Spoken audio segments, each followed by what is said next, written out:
तो दोस्तों, आज के क्लास में हम लोग डिस्कस करेंगे रविन्द्रनाथ टैगोर जी की theory of freedom and self realisation. उनके हिसाब से थ्योरी ऑफ फ्रीडम या सेल्फ रियलाइजेशन क्या था, उसको डिस्कस करेंगे यहाँ पे। चलिए शुरू करते हैं।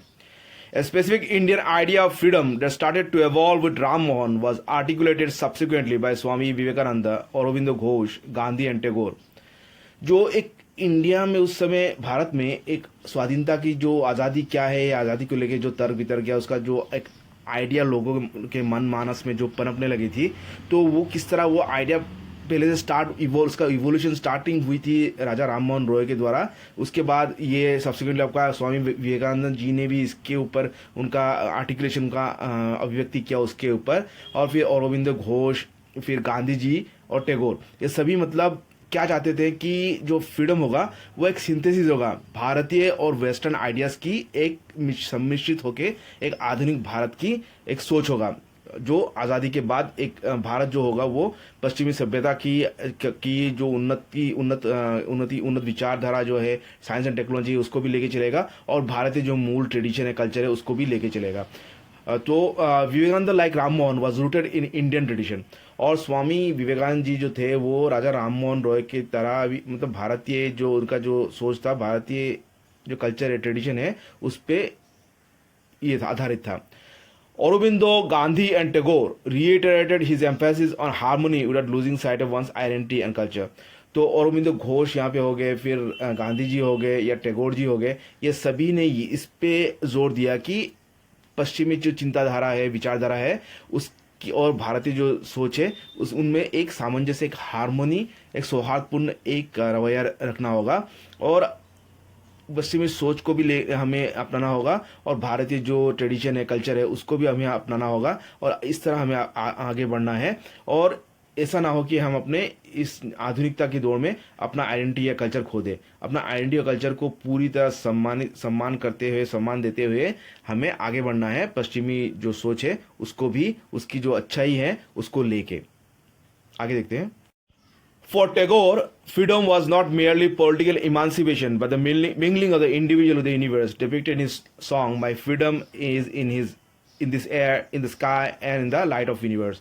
तो टैगोर जी के हिसाब से स्वाधीनता सिर्फ मतलब राजनीतिक स्वाधीनता नहीं है, बल्कि जो एक व्यक्ति विशेष का इस विश्व ब्रह्मांड के साथ सम्मिश्रित, मतलब एक उसका सम्मिश्रण, मतलब विश्व ब्रह्मांड के जो है एनवायरनमेंट है, प्रकृति है, उसमें जो प्राकृतिक जो एक स्वाधीनता है, जो प्रकृति में मतलब खुले मन से, खुले विचार से जो जब लोग घूम सकेंगे, अपने विचार को अभिव्यक्ति कर सकेंगे, अपने विचार को, अपने जो भी कार्यकलाप है उसको खुले मन से कर सकेंगे, तो वही प्राकृतिक रूप में स्वाधीनता है, ना कि सिर्फ राजनीतिक स्वाधीनता ही स्वाधीनता है। तो ये रविंद्र जी की एक कविता थे जिसमें उन्होंने कहा था, मेरे स्वाधीनता कहाँ पे है, कि मेरी स्वाधीनता इस मुक्त वायु में है, ये मुक्त आकाश में है, और ये पूरे विश्व ब्रह्मांड में है। मतलब क्या है, हमें विश्व ब्रह्मांड में जो भी हमें खुले मन से जो भी कार्य करने का जो अधिकार है, वही प्राकृतिक रूप में, वही वास्तविक रूप में टैगोर जी के हिसाब से स्वाधीनता है। और स्वाधीनता का गोल क्या होना चाहिए? द गोल ऑफ फ्रीडम ले इन मेकिंग वन परफेक्ट। और स्वाधीनता का ये उद्देश्य होना चाहिए कि अपने आप को मतलब संपूर्ण विकास, एक व्यक्ति अपने आप को पूरा विकास कर सके, पूरा परफेक्शन की ओर जा सके, उसी को प्राकृतिक मतलब उसका असल उद्देश्य, गोल है स्वाधीनता का। सिर्फ राजनीतिक स्वाधीनता मिलने से नहीं होगा, एक व्यक्ति विशेष का या समाज विशेष का पूरी तरह संपूर्ण मतलब उसका उन्नति या परफेक्शन तक जाने को ही हमें फ्रीडम मानना होगा। He significantly remarked that many nations and people were powerful but not free because realization of freedom was something very different from merely using coercive power। और इसी संदर्भ में टैगोर जी कहते हैं कि इससे पहले बहुत सारे नेशंस हुए या जनगण हुए, वो बहुत ही पावरफुल ताकतवर थे, जैसे सिकंदर बादशाह हो गया, अलेक्जेंडर हो गया, या चंगेज़ खान हो गया। लेकिन वो इतना पावरफुल होने के बावजूद भी उनको मतलब फ्रीडम या वो फ्री नहीं थे, क्योंकि उनका जो फ्रीडम था वो मतलब बाहुबल में या सामरिक बल में, मतलब कोऑर्सिव पावर में, मतलब लोगों के ऊपर दबाव को ही वो पावर मानते थे, फ्रीडम मानते थे। लेकिन वो वास्तविक तौर में वो फ्रीडम नहीं है, पावर नहीं है, वो एक तरह का जुल्म है, कोऑर्सिव पावर। वो उससे लोगों को प्राकृतिक रूप से, असल रूप में उनको, किसी भी व्यक्ति विशेष को, किसी जाति विशेष को या देश को फ्रीडम नहीं मिल सकता, ये मानना था टैगोर जी का। It is condition and attitude of life in which one might wish to develop his best। और फ्रीडम क्या है? एक कंडीशन है, एक एटीट्यूड है ज़िंदगी में, जहाँ पे एक व्यक्ति विशेष अपने आप को पूरी व्यस्त सर्वांगीण विकास कर सके, अपना चरम सीमा तक अपना व्यक्तित्व का विकास कर सके। यही असल रूप में टैगोर जी के हिसाब से फ्रीडम है। The human being as a part of this great universe could enjoy real freedom only he when he could harmonise his relations with the world. और एक व्यक्ति विशेष मतलब इस विश्व ब्रह्मांड के अंक के हिसाब से, विषय एक अभिन्न अंक के हिसाब, सभी लोग, सभी व्यक्ति विशेष, सभी जितने विश्व प्राणी हैं, ये हम एक ग्लोबल एक दौर से हम बंधे हुए हैं, एक फैमिली, एक विश्व ब्रह्मांड के हम एक ग्लोबल फैमिली कह सकते हैं। और इसमें हर व्यक्ति मतलब ट्रूली मतलब वास्तविक रूप में वो स्वाधीनता को कब एंजॉय कर सकता है? जब वो उसका जो रिलेशनशिप है विश्व ब्रह्मांड के साथ, प्रकृति के साथ या दूसरे लोगों के साथ, कम्युनिटी के सबके साथ एक हार्मोनियस सौहार्दपूर्ण एक रिलेशनशिप वो बरकरार मेंटेन कर सके, उसी को प्राकृतिक रूप से फ्रीडम मानना होगा।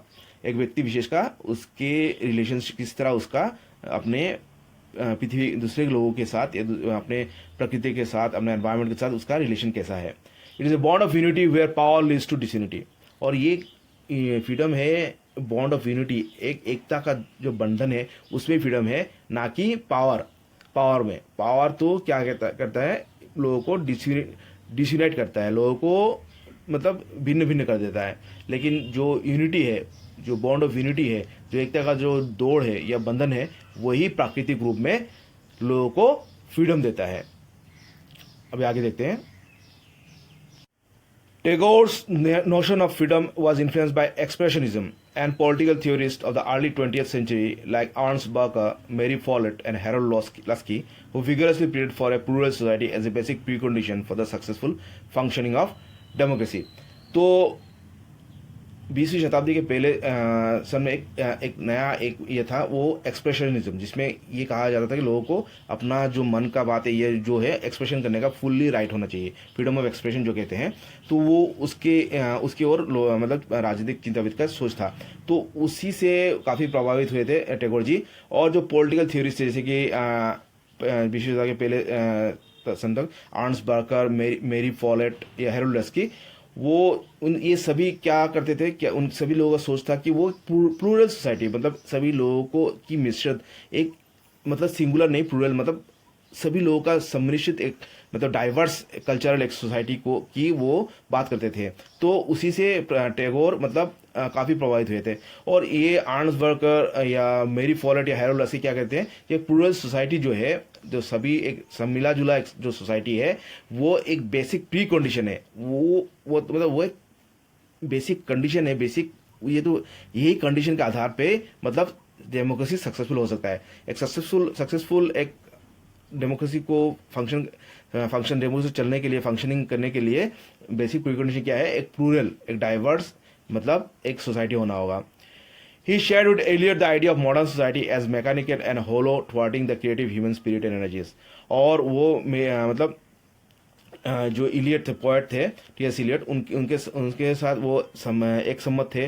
वो क्या, जो मॉडर्न सोसाइटी को टी.एस. इलियट काफ़ी समालोचना करते थे और कहते थे कि वो एक मैकेनिकल है, एक यांत्रिक एक सोसाइटी है, और वो अंदर से एक खोखला है जो कि ह्यूमन स्पिरिट, क्रिएटिव स्पिरिट को और एनर्जी को मतलब ख़त्म कर देता है।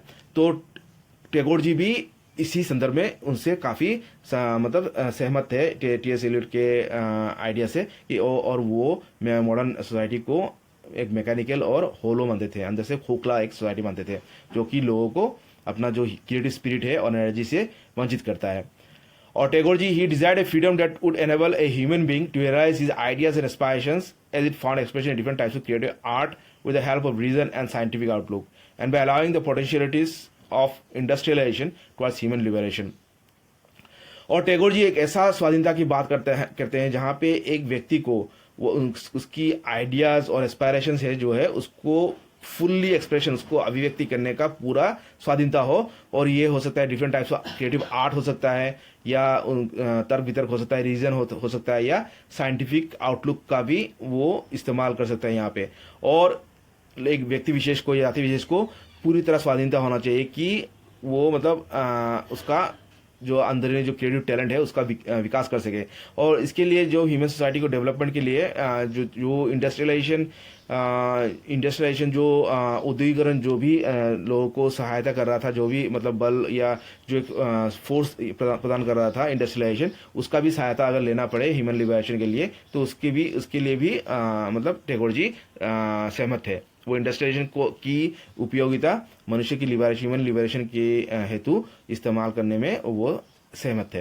तो ये था टैगोर जी का कुछ मतलब फ्रीडम एंड सेल्फ रियलाइजेशन के ऊपर कुछ उनका सोच, जो कि मॉडर्न थिंकिंग और जो क्लासिकल थिंकिंग, जो हमारे प्राचीन जो सोच है या जो कल्चर है उस पर आधारित था। और उनका मूलतः जो थ्योरी ऑफ फ्रीडम था या सेल्फ था, जो वो एक व्यक्ति विशेष का सर्वांगीण विकास, जिसमें वो अपना क्रिएटिव टैलेंट और जो एनर्जी है उसका पूरी तरह से उसका विकास कर सके और उसको एक्सप्रेस कर सके समाज के ऊपर आगे या देश के आगे। तो ये था कुछ सोच टैगोर जी का फ्रीडम एंड सेल्फ रियलाइजेशन के ऊपर। बाकी क्लास हम नेक्स्ट क्लास में, बाकी टॉपिक हम लोग नेक्स्ट क्लास में डिस्कस करेंगे। आज के लिए इतना ही। कुछ डाउट है तो कमेंट्स में लिखिएगा और चैनल को सब्सक्राइब कीजिएगा। Thank you.